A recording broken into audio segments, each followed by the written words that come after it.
close your eyes. Sadly.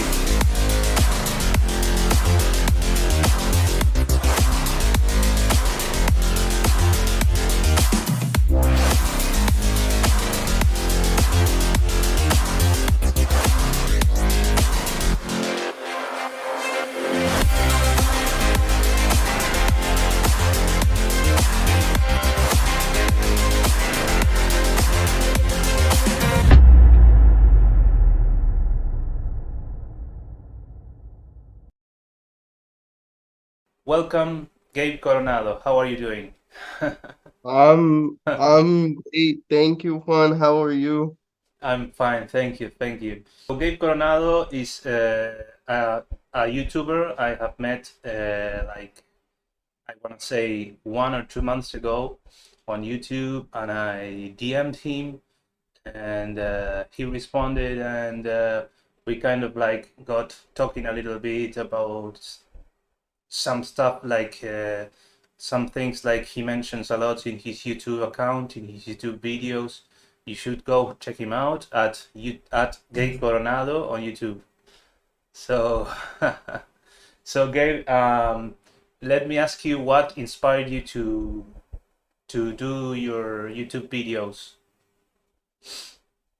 Um, Honestly, I have to be real with you. At first, it was just me wanting to vent my frustration and stuff last year because I was just getting ready to graduate with my bachelor's degree, and I didn't know at that point, I didn't know if I would be, continuing to pursue my master's. So I was just frustrated. I was exhausted, and that's what led me to post my first video. There are other videos on my channel there as class assignments, but yeah, that frustration was what inspired me initially, but it sort of transformed to me just talking about um like my life with a disability and various other academic and cultural stuff. Yeah, yeah. I mean, how long since you uploaded your first video on YouTube? Um Almost a year, almost a year. Ah, so like almost a year. Okay. So I've been following you since like 2 to 3 months ago, and I have only seen you know, the successful part of your YouTube YouTube career. Where you post like one video a day, talking like about 5 minutes about whatever comes to your mind or whatever is bugging you that day, and you put it out there, and it's quite enlightening, because to be honest, I mean, I haven't come across too many disabled YouTubers, so be it, like so to call it. There's not too many. I mean, I don't think so. Um, or at least I haven't ever come across this sort of like topic. So it's been enlightening to know a lot about your disability and your life as a disabled person. And let me ask you, you live in the United States, okay? That's right. Yeah, yes. Yeah. So can you tell us which state do you live in? I live in a state called Maryland. Ah, Um Maryland. Yeah. yeah, and it's considered mid-Atlantic, but like the special thing about Maryland is that it has the nation's capital within it. So like Washington DC, that's really the only notable thing I would say about Maryland is that it contains the nation's capital of Washington Yeah. DC. So I live like maybe 40 50 minutes from Washington DC because Washington DC is between Maryland and Virginia. Yeah, yeah. So I personally know that. So not a lot of people know that Washington D.C. is in Maryland, but it is. Not a lot of people outside the U.S. So okay, so you live in Washington D.C. and well, I just want to ask you, so what is it like to be disabled, generally speaking, in the USA? Um, I have to be honest, there are issues. There are a lot of issues. Like, for example, obviously the biggest one, which I think a lot of people all around the world know, is that the US does not have any form of socialized healthcare at all. Now they do provide it to people like me, but they they severely restrict our income because of that. So like I I can't make a living if I want to keep my healthcare, which is the biggest thing. But other things like education, like you know, just general living are actually pretty good. I mean, that's why I'm my family came from Guatemala. That's where I was born. But I was raised here, and that's why we came really because in Guatemala, even though my family was pretty wealthy, we, I mean, I would have just been in a bed all day, Hmm. and that would have been my life. My God. Yeah, whereas here in the US, I was able to get educated, have friends, Hmm. experience a lot of stuff, Yeah. um, So there's, be yeah, socialized, and yeah, yeah, yeah, so you you win some, you lose some, as they say. yeah. So you mentioned that you cannot make a living right now, or otherwise you would lose your welfare, or how is it? You would lose. You cannot make, you know, more than 18,000 dollars. Is it Yeah, that? in my state, with the level of benefits that I have now, it's $18,000. If I get more benefits from the state, it goes down to like $10,000, Oh which my God. is It, like yeah, it's a that's year. That absolutely nothing here. Yeah, it's 18,000 a year. You know. A year, yes, Yeah, yeah. because outside the US we don't say our yearly income, we say our monthly income. So people might be, you know, uh, mistaking Yeah, that. So oh my God. no, but yeah, but like I can't earn any more than that. And like I said, if I want more benefits from the state, which obviously like Yeah, the I can't help the fact that I am the way I am, but yeah, they don't allow me to earn a living basically, and yeah, honestly, that affects every aspect of my life. That affects my ability to go out and make friends and uh romantic partners and to just do stuff generally, right? Because you need money for a lot of stuff. yeah. So we should tell our non-US listeners that the $18,000 a month, sorry, a year, is like very little money to make a living in the US. So the cost of living is quite high.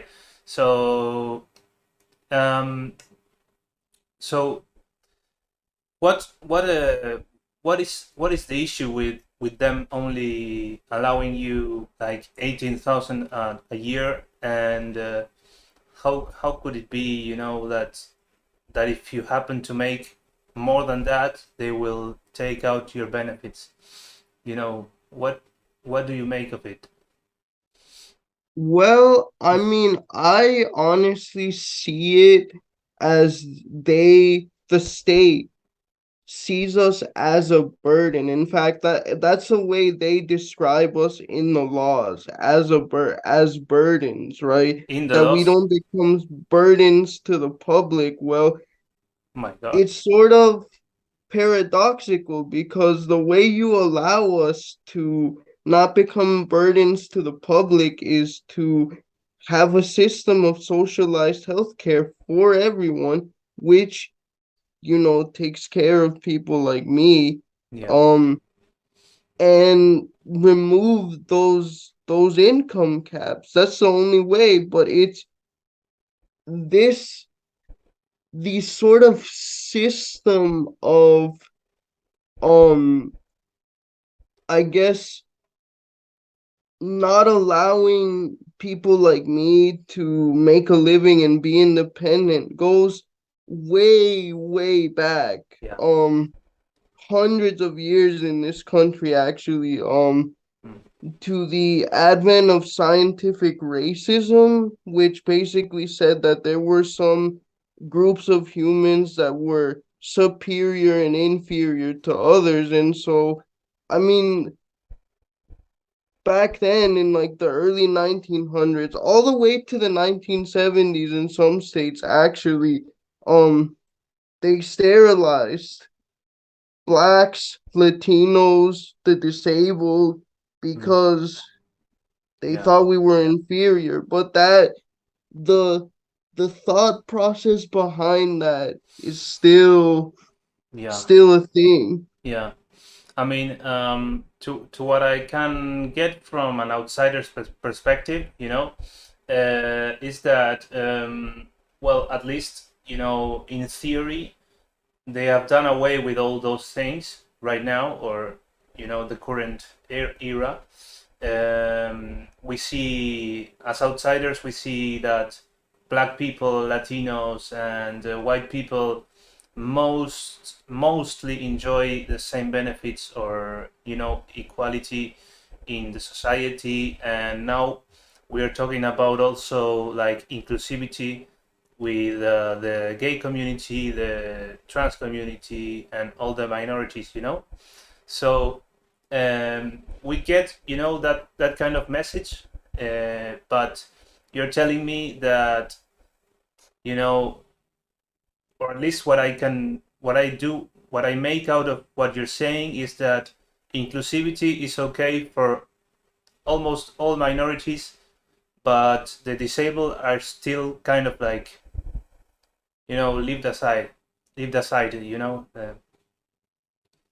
um, That's exactly it. Yeah. We're infantilized. We're not treated as seriously as others in all aspects. You know, monetarily, socially, sexually, even like that's there's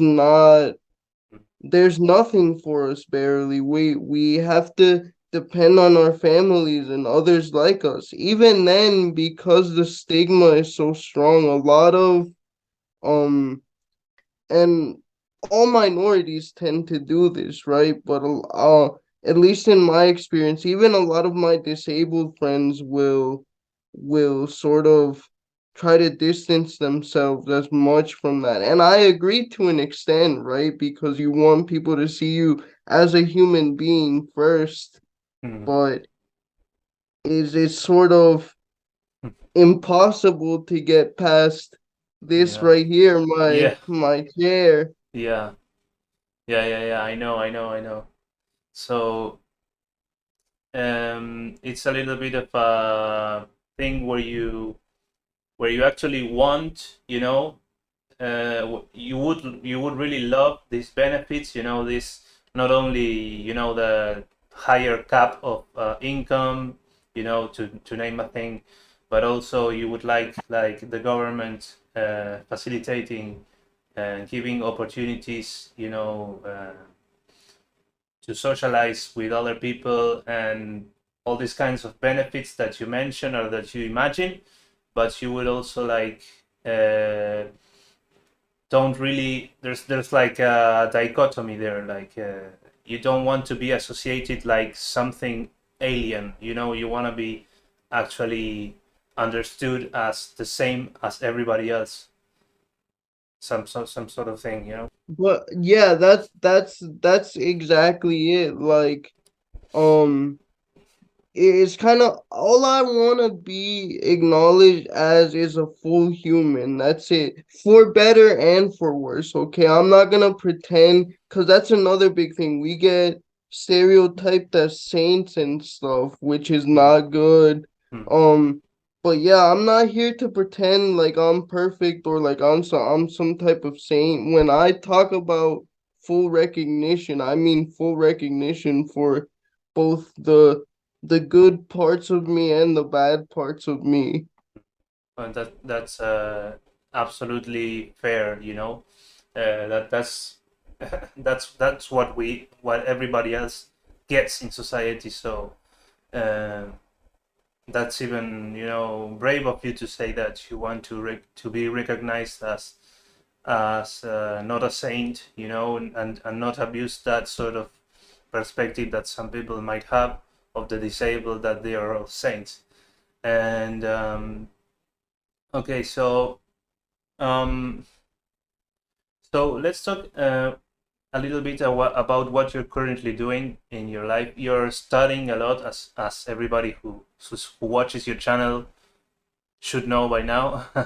So Mhm. what exactly are you studying, Gabe? I'm studying right now for a master's in liberal arts Liberal. from a a small liberal arts university or college in Maryland, which is based around the Socratic method and Wow. the classics. So the curriculum is all based around like classic Greco-Roman works, French works. I'm not sure if we have some classic Spanish works, but yeah, Greco-Roman, French, German works.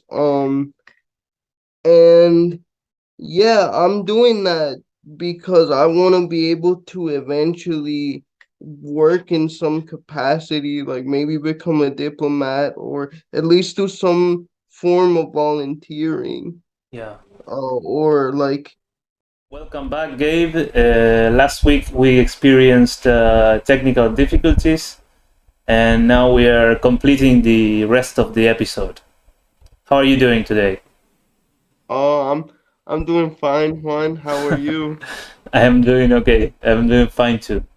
So, well, we were talking about your studies, liberal arts master's degree in this university, and so you were telling me just now off the record that maybe you're also aiming for a PhD. Yeah. I think if I were to pursue that, it would most likely be in philosophy, and I would probably study the philosophy of religion. Um I I actually even though I'm not personally a believer, that's still been such a, as it is with I think most Latinos, although maybe a little less in the new generation. But yeah, I mean, I love theology, I love Christianity, and so I would probably uh pursue a PhD in the philosophy of religion. But the thing is, I don't have a clear research goal or idea goal yet to be able to do that. Mm, So I'll probably try to take a break and work for a few years, then maybe try to become a diplomat, yeah. and then see where it goes from there. So how is the steps you have to take in order to become possibly a diplomat? You know that? Um, well, okay, I have to get citizenship in the US first. I don't have that. I'll have that soon. Yeah, yeah. Um, but after that, what you do is you take a what's called the foreign service exam. And um if you pass and they contract you, you get to pick your career path for the foreign service. And one of them is political, where you at first you'll be an aide to like an ambassador or other high level diplomats, and you'll work your way up each year. um Others are public relations. There's one that's consular, which would probably be good for me because I mean I wouldn't be doing much traveling. Um, but you pass this test, which is apparently a written test. They don't talk too much about it, obviously, but there's a written test, and then there's also an oral test where they give you like problems about international relations, and it's your job to solve them. And so, yeah, if and your starting pay depends on your qualifications. Like that's another reason why I want a master's degree because they start you off higher in salary. Oh, of course. I mean, obviously, you would love a higher salary like everybody else in the world. you know. Um, but yeah, yeah. I mean, you seem to me to be pretty good, uh, well headed to receiving your master's degree. I mean, how long until you possibly get it? A year. A year So from I'm in now. I'm in the last month of my first year of the master's degree, so I have a year left. A year left. Okay. And then you would decide whether you want to pursue a job, preferably, as you said, as a diplomat, or in that path, and or there's the other possibility that it doesn't seem to me that you would want that as soon as possible, which is getting a PhD. That's correct. Um yeah, yeah, that's a definite maybe. And I may not even work for the first year because the thing is, I've been in school for mm, at this point 19 years. By next year 20 years, right? Because if you're special needs in the US, they start you off at school at like 3 or 4. Hmm. Um, so yeah, that first year I'm probably just gonna take a complete break and just write. Hmm.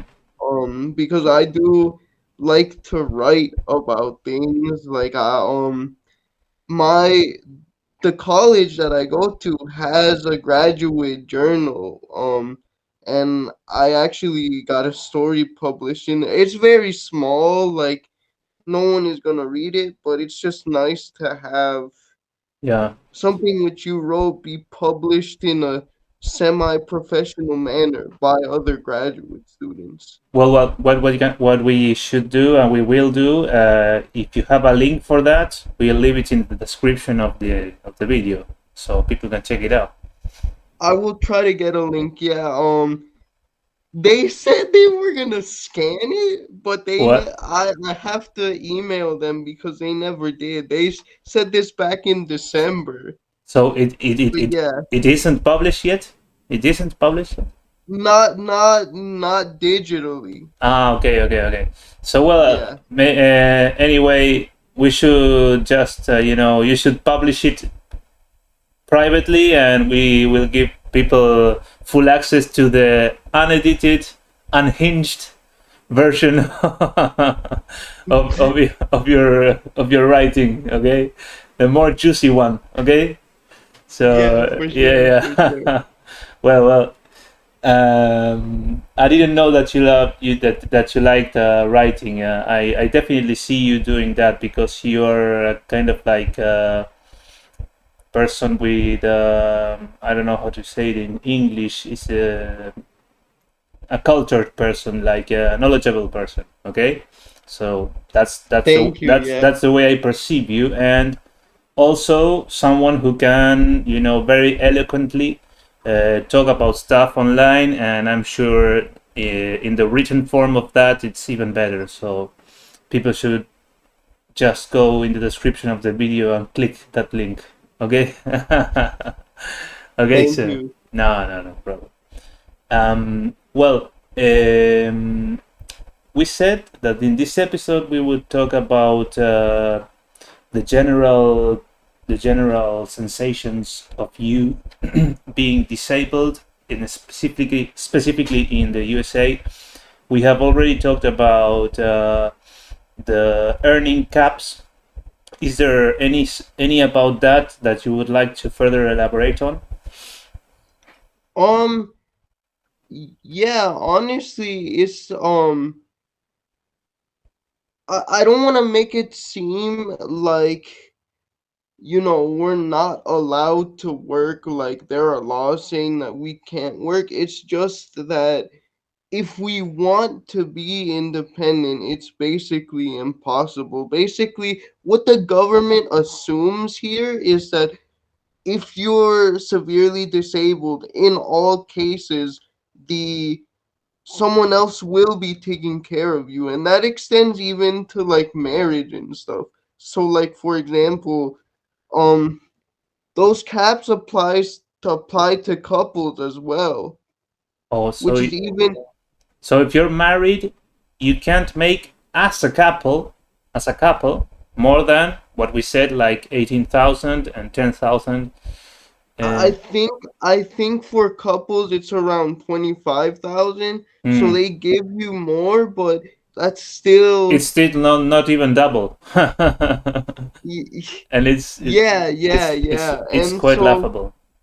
it affects that too. I mean, as you know, um in relationships, disabled people already face a stigma, but I'm just saying like that even if you were to find someone that, didn't care, which they're out there. I mean, I've been involved with people like that. They're out there for sure.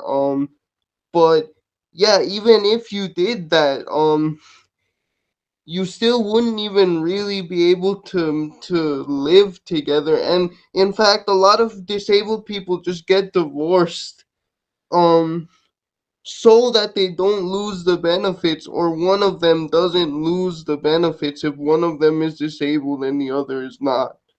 That's so crazy, man. Yeah. What the hell? I mean, they talk about defending the institution of marriage, but they don't give a fuck if they only give you a earning cap of 25K a year as a couple. It's when you dig into the details of these things, which I suppose are written in the law, it's quite incoherent. That's what I'm trying to say. Um, Yeah, you're exactly right. It's like, you could make a lot of money off of us if you just slightly raised or even took away the cap and hmm. taxed the heck out of us and let us work. But I mean, they don't see us like that. They see us, like I said, as burdens, Yeah, yeah, as not being capable of doing that. But the thing is, the ironic thing about the US is that there are so many programs for us at the same time, but they essentially become ineffective because of these other laws, other considerations. Because who is gonna choose between their healthcare if you have a serious medical condition and, you know mm, working? They're obviously gonna choose their healthcare, especially when prices are insane in the yeah, US. yeah, yeah. I mean, especially for such a low earning cap, you know. I think we both agree that this earning cap should either be much higher, or it shouldn't exist at all, you know. And let me ask you one more thing about this, and we should go on another topic. Okay. Um, if you were to become a diplomat in the future, and the I imagine, what is an average uh, per year salary for a diplomat or an assistant to a diplomat? It would be much higher, or that's Um what I assume. yeah, it the government of the US is actually really nice. They treat their diplomats Hmm. very nicely. So it actually depends on your previous work experience. Like they do an income matching scheme. So Hmm. like let's say you were making 68,000 dollars at your last job. If you were making that and you can provide proof that you were to the foreign service, they will, it doesn't matter if you're a new diplomat or whatever, right? They will match that. And then your grades, like depending on your qualification and experience, will only go higher um after that. Yeah. Plus, they have danger pay, they have hardship pay, so that's another 15 to 35% on top, depending on the country. So it could be, I think, as low as around 50 to $60,000, and as high as 68, $70,000 a year. So And that's yeah, just your personal salary that they give you. That doesn't include allowances for recreation, healthcare, and all of this other stuff in that the you that country that you're in. that but you get those from being disabled, or you get those from being employed as a diplomat. From being employed. Ah, okay, okay. So it has nothing to do with being disabled. So my question to you is, if you were to become an assistant to a diplomat and further beyond, uh, what is it going to happen with this earning cap and the benefits you receive right now, as of now? You Well, they would have to go away. Now the thing Yeah. is that um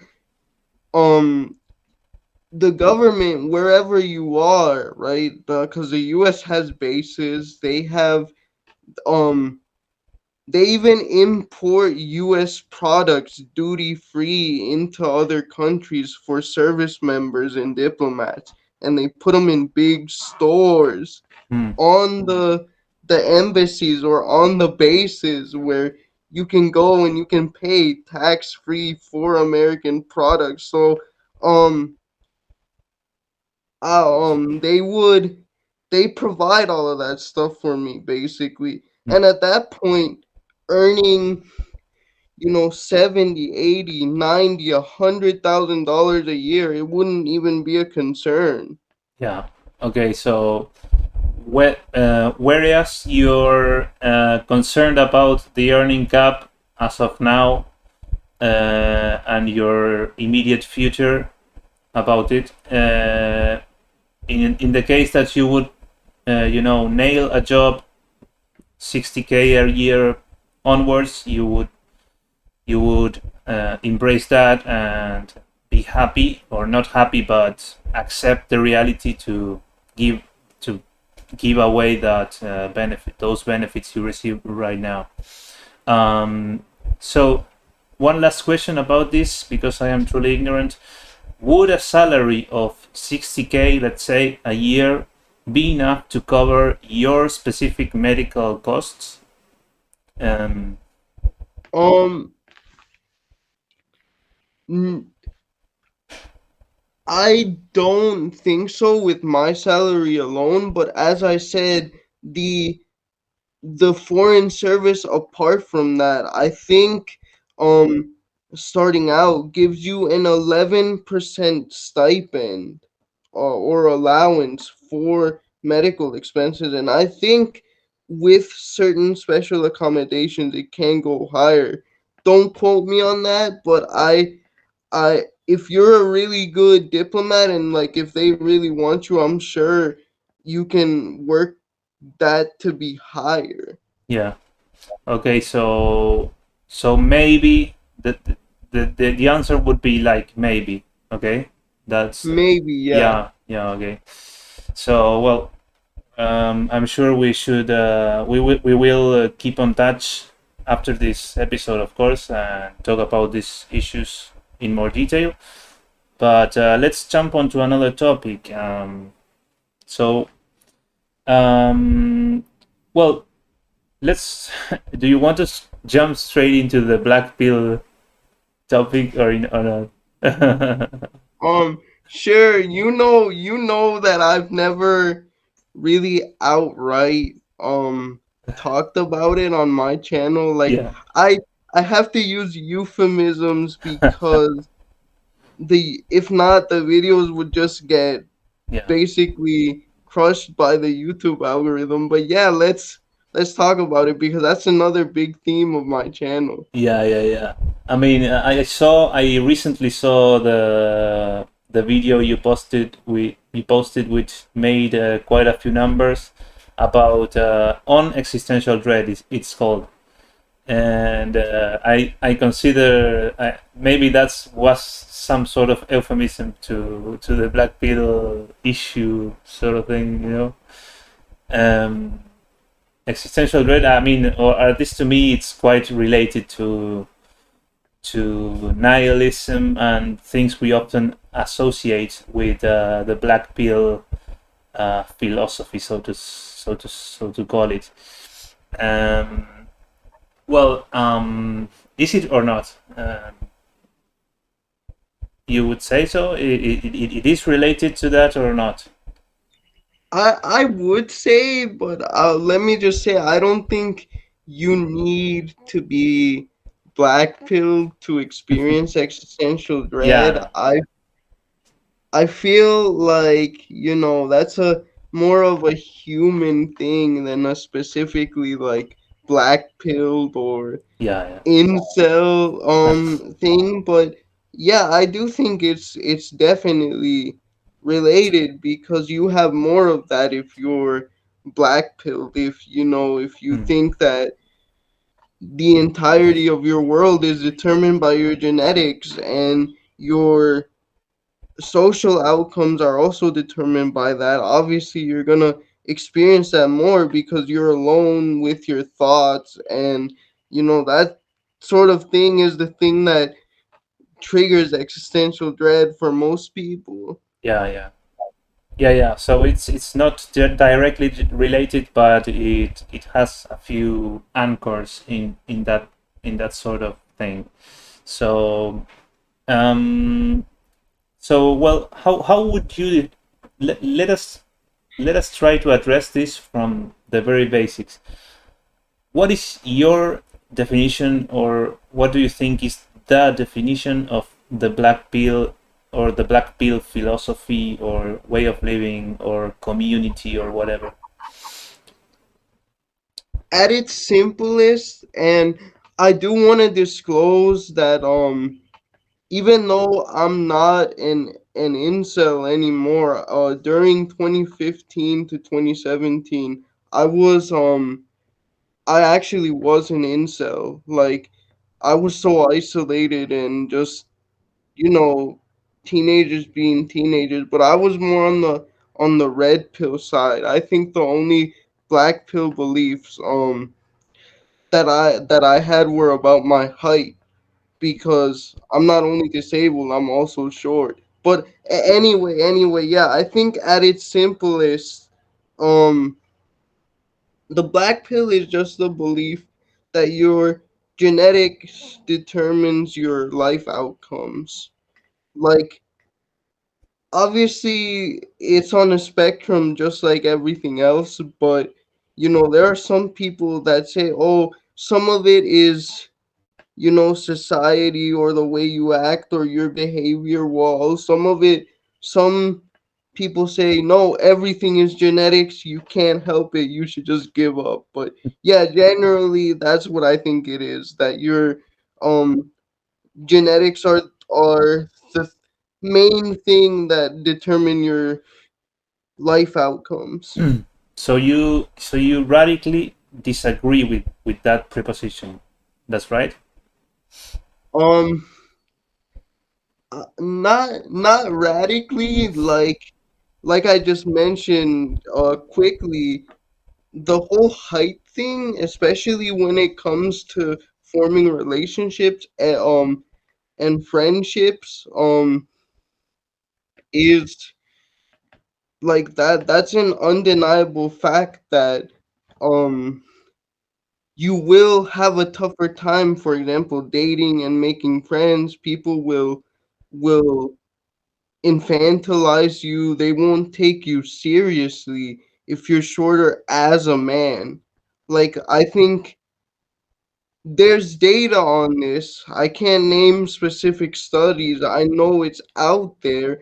Um, but also my own experience. Like I said, I'm short and uh disabled, and yeah, I can confirm, like, um now what's interesting is that I'm tall for Guatemalan standards. Hmm. Average Guatemalan is like 5'3", 5'4". I'm like 5'5" to 5'7". Um it's interesting because one of my legs is shorter than the other, so mine is actually a range. Like, one of my legs is like 2 or 3 inches shorter. Uh So if you're standing on if you were standing on your taller leg, you would be 5'5". yeah, like 5'5" to 5'6", probably. 5'6". That's good. Yeah, yeah. I mean, I'm sure there's studies about this. I haven't seen exactly the details, but it's a usually known, I want to say, meme at this point, that on Tinder and a lot of dating apps, a lot of women would put, just, don't talk to me if you're not 6 feet or above. You know, it's like it's quite a thing. And yeah, yeah, I wouldn't argue that there's some influence,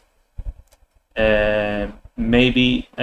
But is your disagreement with this is that it's not the main determining factor, but it's like just another factor, and that would be your. Yeah, I Yeah, disagree with it because, as I said earlier, last week, because it's an oversimplification. Humans are never this simple. I agree that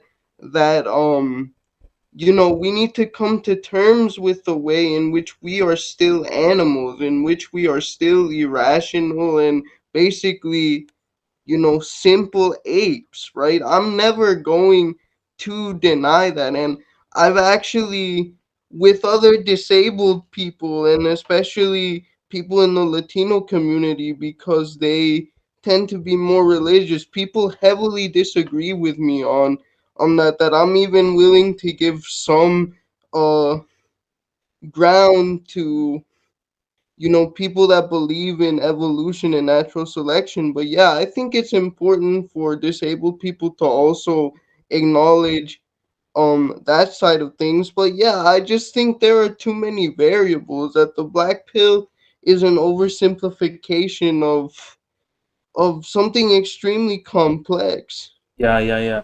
I would agree with that. I mean, it definitely seems to want to narrow the whole, arc of human.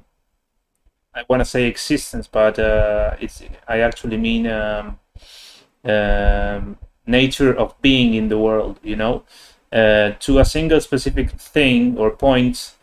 Uh, Determinism about genetics, and that's unarguable, and you cannot do mostly nothing about it. You can do mostly nothing about it, and that would actually be an oversimplification, and I would disagree with that. Yeah. um um we had a few disagreements, though, the past week, in which you said, if I recall correctly, that the black pill is associated with transhumanism. Is that correct? Um I I see like trails or vespers of that type of thought in transhumanism. And for those of your audience who don't know, transhumanism is basically the belief that we could go beyond regular evolution, biological evolution, and move past our own humanity through becoming more and more integrated with uh, technology, like actual like bodily implantations, and you know say for example, um there's talk of uploading your brain to like a server, because if you know consciousness is just a series of brain states, there's nothing that says we can't reproduce that on a computer. Hmm. Well, they are So all. Sorry, continue. Sorry. no, so that's what I mean by transhumanism. I Yeah. just cuz it's still sort of an obscure thing, not that many people know about it, but Hmm. Yeah, I mean, in the late few years, I think more people are getting to know about this term and what it means. And well, on the topic of uploading our brains to a server, I think they are already doing that without our consent. To be honest, this very podcast we are having, this conversation is, you know, pulled it's out. going to be mine. Yeah, I mean it's absolutely being uploaded to the AI, the general AI from, well, at least Google and the most important AI systems that in the future will probably be able to recreate personalities like us, whether it be in form of a robot or whatever. I think that's kind of a possibility, to say the least. So, Yeah, the Reploids from Blade Runner are not too far away for yeah, sure. I sincerely believe that. yeah. I mean, it's kind of getting out of control, but there's not much we can do about it. I mean, that's the general consensus. Like, there's nobody stopping this. So, okay, not to go too further into that rabbit hole. So, transhumanism is also, if I am correct, gene editing. Gene editing. That's Yes, right. yes, exactly. Yeah. Yep. So things like CRISPR is transhumanism. CRISPR. Well, a lot of people maybe don't know what CRISPR is, but it's basically an enterprise that would that I mean, I think they are actually doing it now. I don't think for the public, but in private studies, and they are genetically editing. I don't think born people, but maybe unborn people, like fetuses and such, and they are, bringing people to the world which are genetically modified. And I have a few questions regarding this to you, to make you. You are opposed to the CRISPR movement or all of these things? Um, I'm opposed epistemologically and ontologically to it. So, in terms of what it says about what we say about our own knowledge and about what it says about our being. And so, um, ontologically, I oppose it because it starts with the assumption that disabled people need to be fixed. Hmm. That that there's a and because people don't understand genetics, um they sort of conflate environmental conditions with genetic conditions, which is absolutely not the case. Like, for example, I have cerebral palsy. Cerebral palsy is not a, it's a genetic condition in like 0.1% of all cases of cerebral palsy, but generally speaking, it's a it's a neurological injury. Like, I have brain damage because at some point before, during, or after my birth, I lacked oxygen, and so the parts of my brain controlling how I walk, how I control my muscles died. But that wasn't in my genes. And Mm. yeah, I just oppose this notion that we need to be fixed and that we're not okay the way we are. Yeah. Um and I guess epistemologically I oppose it because we always think that what is, in line with progress is always the best thing when it's not. I mean, we've we've only known about the human genome for 23 years, and we're already wanting to dramatically um start editing our own genes without having really like looked into the ethics of it. There are just a whole bunch of people that are like, yeah, we're ready. And again, I, I again, as a disabled person, as someone who thinks that they're fine just the way they are, and thinks that others like me are fine just the way they are, oppose it because like I want to be me, and that includes a disability. That should be a part of diversity, as long as it's not life threatening. Because mine isn't, and tons of others aren't. Um, yeah, I think we should just be left alone, or we should at least be given a choice as to whether or not. But I do see deep, deep divisions in society coming Mm. because of that. Which kind of divisions would you envision that would come from this dilemma?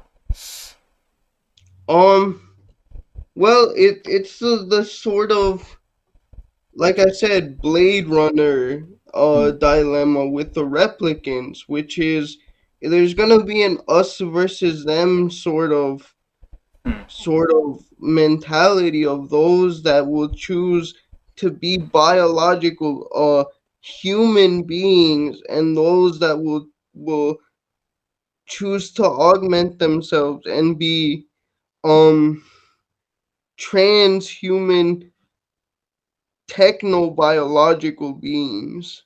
Yeah, I mean, there's also another excellent movie that I liked even more than Blade Runner. I don't know if you know it, but it's called Gattaca.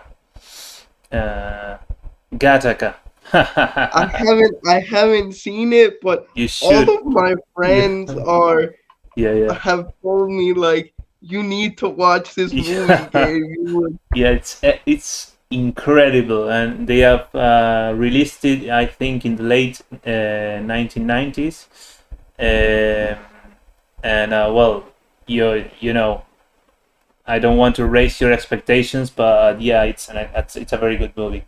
So, okay, so you are posing that it would create an us versus them. I mean, that's, well, spoiler alert, very much the argument for this particular movie, Gattaca, and to some degree Blade Runner 2 as well, and plenty of others we are not mentioning, of course, but. Um, and well, I kind of need to ask you the difficult question here. just for the sake of asking you the hard questions. Say, imagine a world a few decades from now where the technology is developed so as you can become not a disabled person, either via gene editing or whatever technology you know about Neuralink, per instance. Yes, yeah. So if you were given the opportunity, maybe for free or maybe for in exchange for money, whatever, to perhaps they say, well, here's a chip, we can put it in the back of your brain, and you will gain your ability to walk again. Since you've said you're pretty much opposed completely to this sort of thing, would you personally, as of now, if they ask you this question, would you say yes or no? I mean, that's a difficult question. Yeah, honestly, I would think I would say no again, because at this point, I've spent my whole life as a disabled person. Like, this is the only thing that I know. And now you could say, well, don't you want to step out? But again, I ask, why is being disabled not also part of diversity? Yeah. Why should it be incumbent on me Mm. to change that about myself if I really feel like it makes me part of who I am? Yeah. I mean, And and I don't know if you know, or if you've read stuff by the philosopher Friedrich Nietzsche, a little but bit. Yes, a few books. one of his main ideas, and a lot of people don't know this because his sister, like, made it sound like he was a Nazi, but he was Yeah. actually against social Darwinism. And one of his arguments was that what it could detrimentally, or be considered detrimental to the main biological goal of reproducing to an individual could be the best thing of all, because it allows him to become stronger. Yeah. And I do feel like, um if we got rid of disability, a lot more people would actually ironically be a lot sadder and a lot less stronger Mm. than they would be. I know I would be. And another thing is, like, why would I, and we all have to lie to ourselves a little bit. I know I've been talking to you about not lying to yourself, right? But um why would I willingly choose to see a world or engage with people who before, when I was disabled, didn't give me a second glance or didn't treat me equally, and now all of a sudden, because I'm in some way like them again, they can suddenly decide to treat me well. Oh well. Yeah. That's what I'm saying. We have to solve the problem of equality first before we go for all of these treatments. Yeah. No. I mean, on a serious note, that's 100% correct. But on another non-serious note, you can come up your wheelchair and go kick your asses and go kick the masses. Your ass. You can become sort of like a Terminator thing and seek revenge in a Tarantino movie style. True, and I'm just joking around, man. Yeah. But it's actually kind of ironic, right? Because at the same time, my entire existence depends on technology, right? The Yeah. way I type, I'm not illiterate, obviously, but I physically cannot write with a pen or pencil, so I have to use voice dictation. Yeah, yeah, And before that, I would type with my right hand, a single right hand, like you see now. yeah, yeah. I would type like that before there was voice dictation. Hmm. Yeah. Um, and so yeah, I'm not opposed to a, that sort of assistive technology. What I'm not so sure about is such a radical Hmm. change with stuff inside and integrated into the body. And Yeah. honestly, I would call my response to transhumanism techno-romanticism. Techno-Romanticism. What is that? Um, I would just describe it as the idea that we need to find better ways of dealing ethically with the technology which we have, because it's not going away. Not that we need to be utterly opposed to it, but that we need to also remember the value of nature, the value Yeah. of our own, biology as humans. Our Um, essence. Our essence. So, yeah, so you feel like, I mean, what I'm getting from this is you feel that progress is going way too fast, and that's that makes it inherently unethical, or maybe not the velocity at which is speeding up, but the things we are doing, with the specific things we are doing with our technology and our advances in technology and new discoveries. To you, you're saying that it feels like we are jumping into the future, so to call it, in an unethical way, without regard of any ethics or possible negative outcomes that it may bring in the not so distant future. You're saying this, for instance? yeah, and for evidence, all you have to do is see the rise of social media, and alongside it, the rise in, and this is something that I think plays a huge part in the black pill for both men and women. Um, the unrealistic standards we have because of social media, the way, and the thing is, and I'm sure you were around, you remember, right? The Yeah, optimism behind the internet when yeah. in the late 90s, early 2000s, and that has not, like, we keep getting tricked by these tech tech bros, essentially, just like, We're getting intrigued by fucking tech bros, man. They're fucking tricking us ever since the the advent of the internet. You know. yeah, on the I mean, I know it's a meme, but it's true because Yeah. I've met these people in real life. But like the Reddit, yeah, science is cool. Yeah. Everything science does is good. Period. Yeah. Therefore, like, yeah, and I know this specifically too because I used to be like that. I used to be a Reddit atheist, a Reddit scientist. Yeah. So Oh my god. So funny, man. Yeah.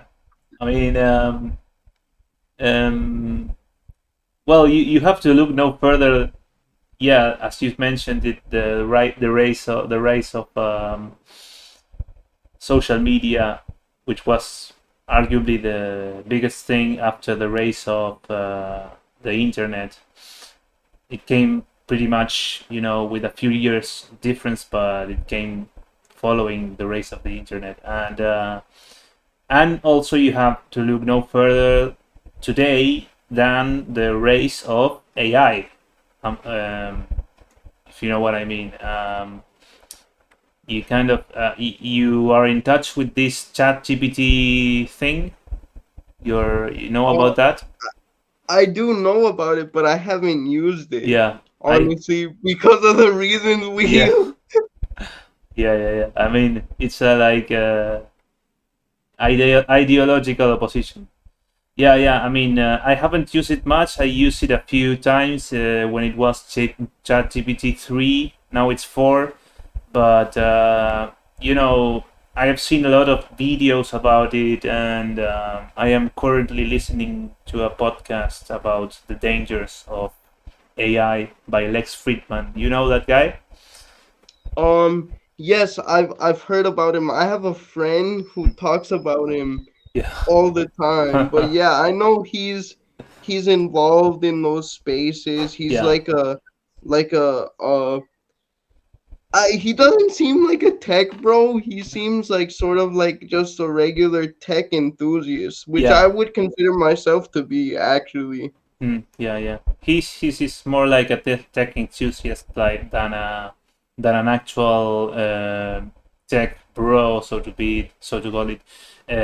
He's not pushing, any personal enterprise. He's just like interviewing people. He's been a researcher for MIT, I think, but like an external researcher to MIT.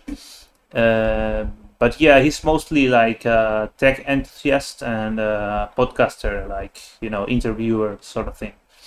And he knows a lot of about AI. He was giving lectures about machine learning and all of these things a few years ago when it was kind of like taking off. But I mean, I got distracted by Lex Friedman. So no, it's I am listening to a podcast about the dangers of AI, and yeah, you basically have to look no further than the current state of affairs regarding AI, where there's a lot of disagreement, but whether there's people against it or whether there's people for it, there will always be people for it, and there will always be people without regards of any ethics or morals that would want to push uh, basically AI, however far as it can go, until basically it reaches the singularity. You're familiarized with the singularity?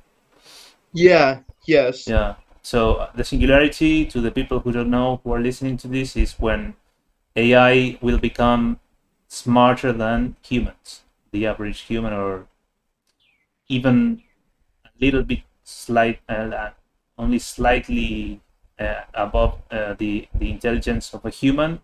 That would be considered the singularity. And the point is that when AI reaches that point, it will have no cap, because, as you know, humans, we are limited to what our capacities can be intellectually, a lot. And AI, with it's basically an unlimited self-teaching, self-teaching source of knowledge, and it wouldn't have the human limitations to gather knowledge that we have. So you have to look no further than that to realize that it's probably the case that we are going way too far, way too soon, way too fast towards all of these sorts of progresses. Um, so, is there anything you want to comment on this? Well, yeah, and a lot of your viewers are probably gonna think I'm crazy, but hear me out.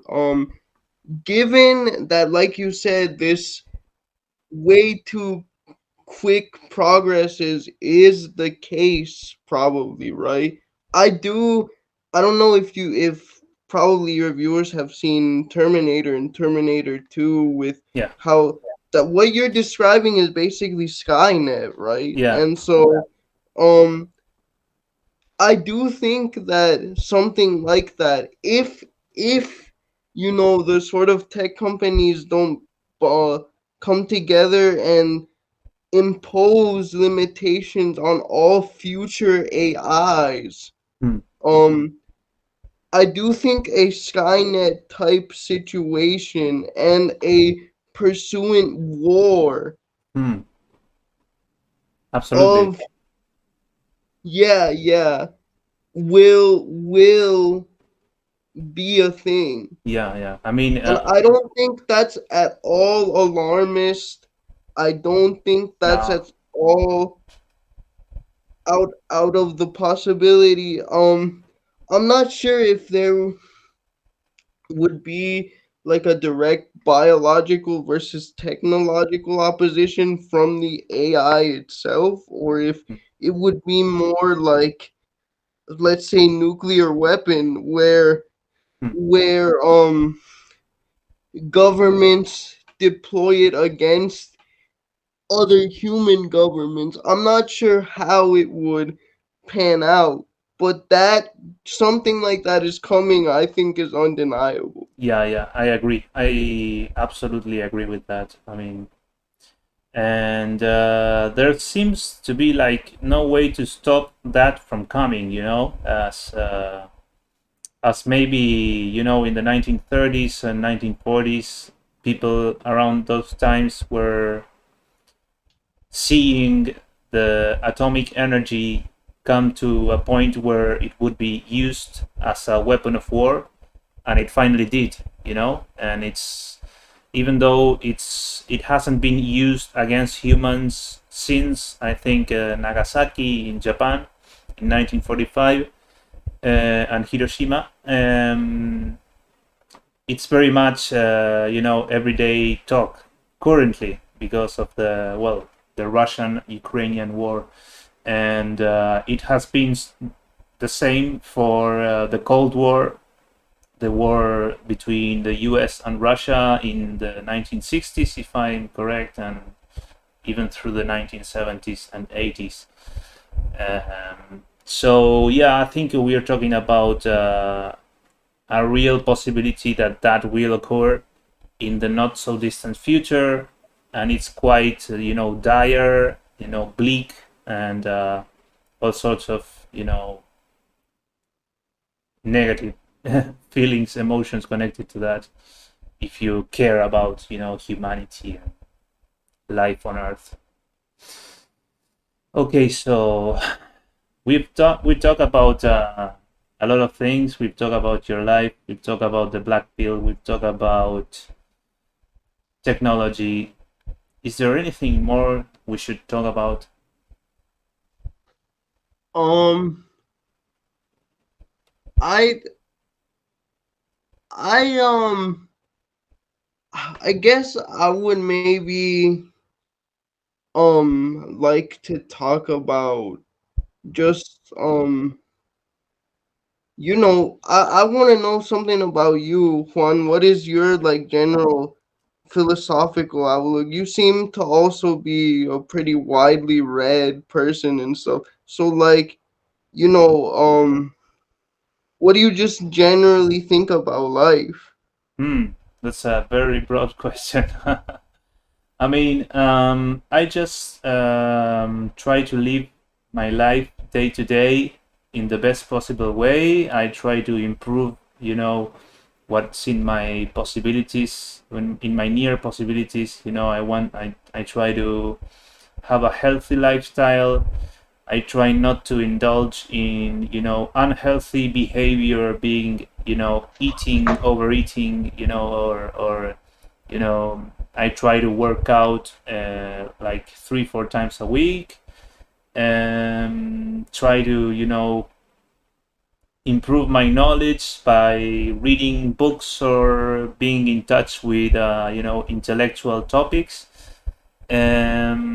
But well, if you want to know something about me, about specifically the past few months coming to a year, um, it has been the introduction of meditation to my lifestyle. Meditation, okay.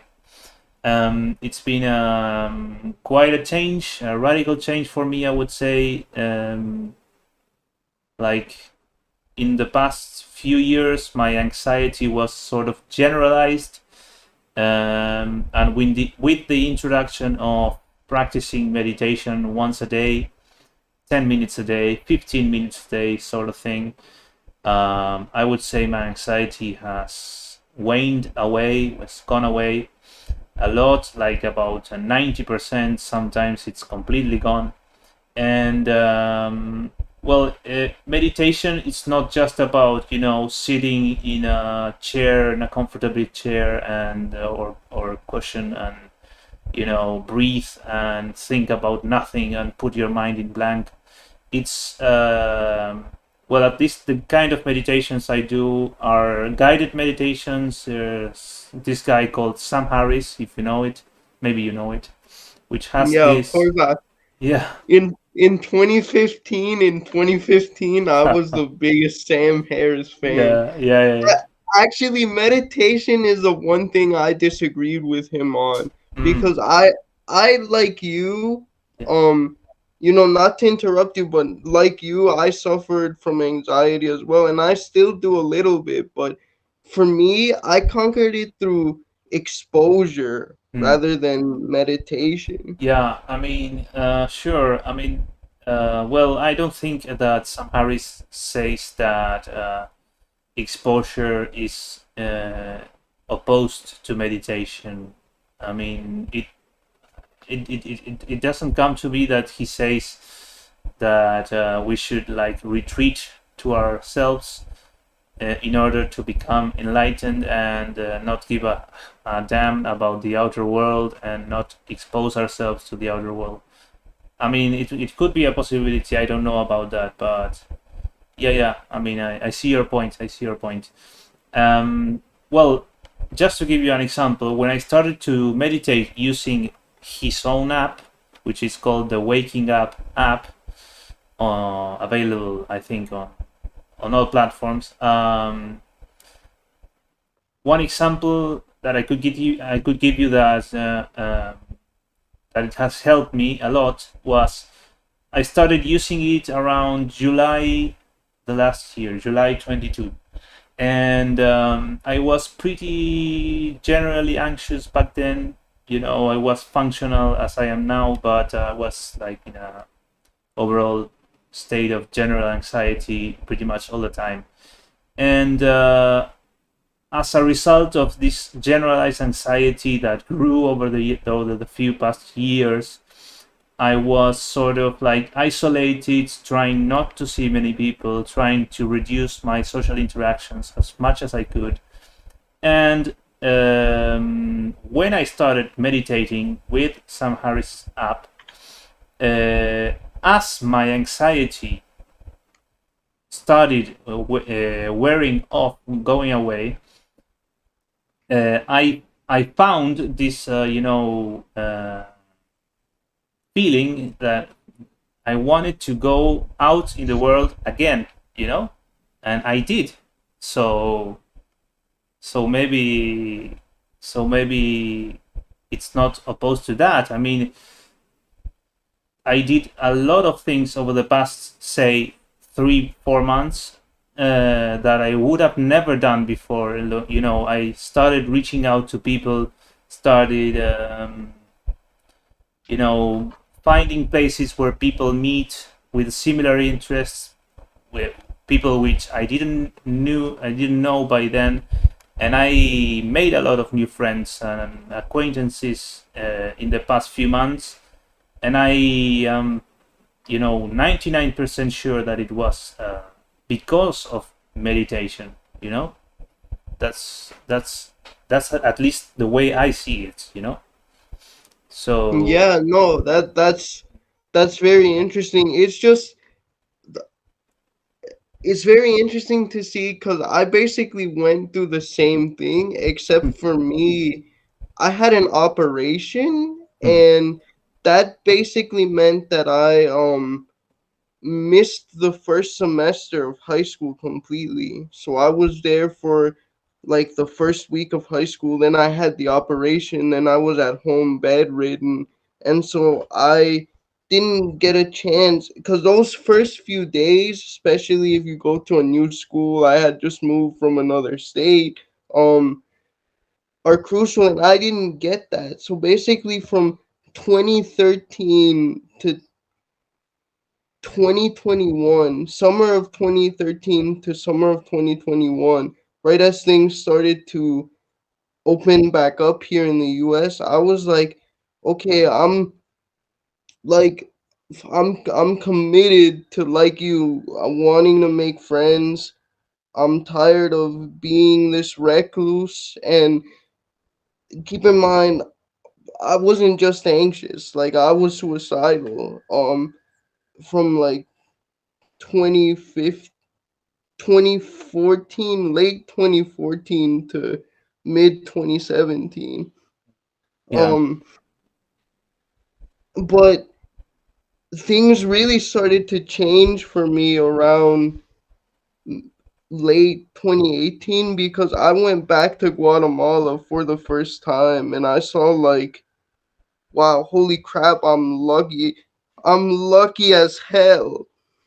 I Yeah. was staying with my brother and, like, I got to basically go all over Guatemala, and I was like, and at this point, I was 150 pounds and anxious, and I couldn't talk to anyone. Basically, I couldn't even talk to someone on the phone. I got so anxious.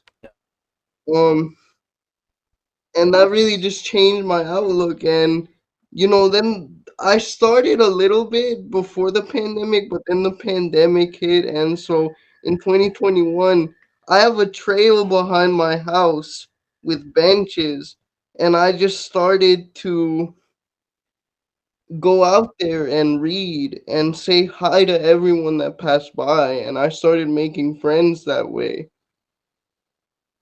So in this way, exposure is what made you change your outlook on life and change your reality, your social circles, and so you're saying that meditation was a big thing for you back when you were, in 2013 and so on, and you're saying that meditation was kind of like an excuse not to go out in the world for you. That's correct? No, well, I'm saying that I didn't. For me, meditation was never a thing. Hmm. Okay, Yeah, so you said you disagreed with Sam Harris specifically on meditation, and I thought maybe what is the reason for that? Why is your opposition to Sam Harris regarding meditation? Why? it's not an opposition. Yeah. I was just mainly just pointing out, Hmm. like, how I don't think it's the only path, No. for some people. Hmm. No, It no, no. certainly wasn't for me, and I guess I'm more rationalistic. I I question meditation a lot as to whether it's not just a placebo. Hmm. Um, Yeah. uh, some people will be offended by that probably, but yeah, I don't know. I guess I'm just more about action, even if you have to take like 8 or 9 years To what? To what? to to like work your way up to it. Now, I'm not saying, Yeah. like, I still wish I had more friends and stuff, and like obviously a lot of places are inaccessible to me because of my disability, but yeah, I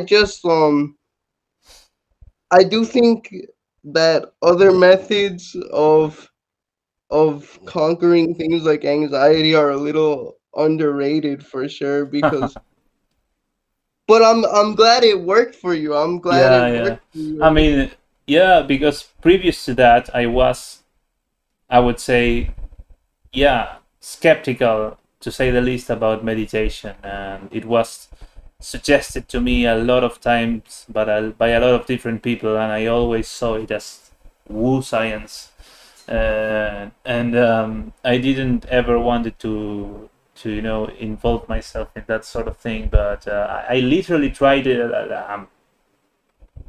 what anything that I could to reduce my amount of anxiety and general state of uncomfortability, uneasiness, and some things worked, like trying to design my life in such a way that it would cause me a better overall health status, especially about mental health. But even reading novels and stuff like that, kind of helped, but also it wasn't as effective, I would say.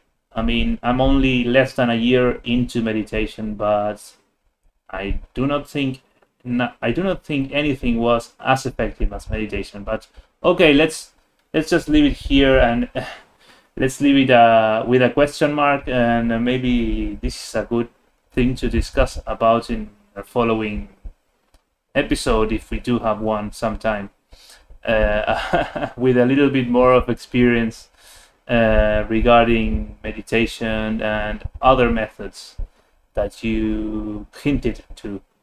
So, well, Gabe, it's been, I think, about an hour and a half since we've been talking live in this podcast. So I think it's a good time for us to end the conversation. And well, I wanna point people to your YouTube channel, which is your main social media platform, which you're using and where people can find you, which is at Gabe Coronado in YouTube.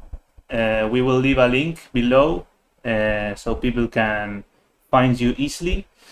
And well, is there anything you would like to close this podcast with?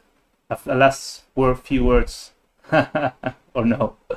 Maybe no. Yeah, I would just say to your viewers and my viewers, as I always say, like, things are so much more complicated than in life than a lot of people would have you believe. Always look for the gray areas, always look for the nuance. Um, Try not to get sucked into these ideologies too much, because you shouldn't need an ideology for life, basically. Like, it shouldn't become your entire world, right? I you can't make any guarantees that life will come out the way you want it to. Obviously, like my family, we never imagined that we would have to go to another country, and that, you know, that I would have to live in a chair my entire life, probably. But just do the best you can, and, you know, be more open to people like me in your daily lives. Say hi to that um disabled or intellectually disabled person. You know, pursue friendships and relationships with us, and be try to be as much of a positive change as you can be, because despite a lot of lip service being paid to um our needs and our wants, and a lot of change that has happened, um especially in the US, that same change has not happened on an individual level, and not happened in a lot of other countries. So I would agree 100% with this. I do agree 100% with this. And let me close this interview by saying that I want to thank you very much, uh, because of your courage to start your YouTube channel and speak honestly. You're just in the same room you're now, and with a camera, probably with the same camera you're recording this. and you're just brave enough to show yourself as you are. No production whatsoever, and just talking for whatever time, 5 to 10 to 15 minutes about whatever topics you find interesting, specifically in regards to being disabled, and a lot of things that people not necessarily relate to as per the nature of not being disabled themselves, But I want to thank you because since I found your channel, I precisely, try to do this, try to engage, even though we are over the internet. I do think I will try to, in real life, in person, talk to more disabled people, and thank you because you have been one of the reasons you are sparking this feeling in me, sparking this motivation in me to do so in the real world. So thank you. Anytime, anytime. It was great talking with you. Close your eyes. Sadly.